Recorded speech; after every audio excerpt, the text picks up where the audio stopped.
Mrs. Hey, Cecelia Kane, how are you? I am very good, Carly. How you doing? I am happy to see you via Zoom. Yes. How is everything up in Vermont? Well, the leaves are starting to come out, believe it or not. This morning we actually had a little snow. I am very tired of this. I'm ready for spring. Well, we're all ready for spring, right? Right. Cecilia, I understand you are a multidisciplinary artist. You do Yes. painting, you do photography, installations, and performance for more than 20 years. Yes. What is the key of your inspiration? Well, Carly, everything I do is based on a concept. So I can pick and choose between various media to get the concept across. And generally, everything is about self-portraiture. Even though I don't have my face in all of paintings I'm doing lately of ancient trees, questioning my aging. So right now it's painting and installation, tree installations.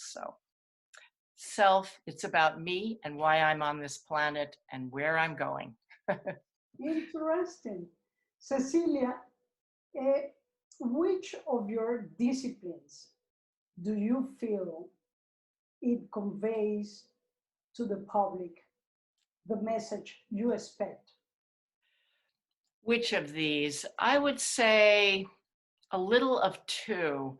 The installations, for example, the latest one of 2 tree paintings in a dark gallery with trees in the room and tiny lights. People told me the emotion was what they got, the gloriousness of nature. So in that instance, it was installation.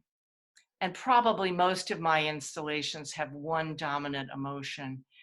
But lately I've been doing paintings with vibrant color and joyful color and sometimes mean color. And people seem to get my mood. I'm interested in conveying an emotion.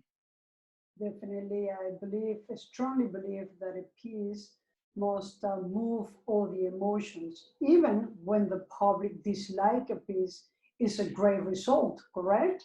In your Exactly. opinion? Yep. Is there any artist that influenced your work strongly? Yes. On the male side, as Okay. a young artist, Vincent van Gogh, he had vitality and brushstrokes. That gave me permission not to be so perfect and to literally let it rip. And that has been good for me. And then lately, or starting in the 1990s, I've been influenced by Anne Hamilton. She is a installation artist about my age in the Midwest of America.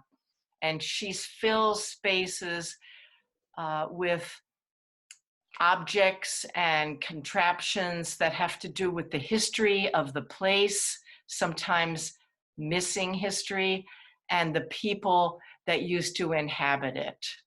So both of those people from a long time ago and from now have been influential. So Fascinating. mhm. We particularly at South Art Dealer are pleased to have you participating at LinkedIn New York City Women of the World. Well, I'm absolutely thrilled. I am excited that you asked me and that I was able to get in and do a piece for the show. I look forward to it. Thank you, Yeah, Cecilia, for having us in your thank home you so in much. the studio. Bye-bye. Bye.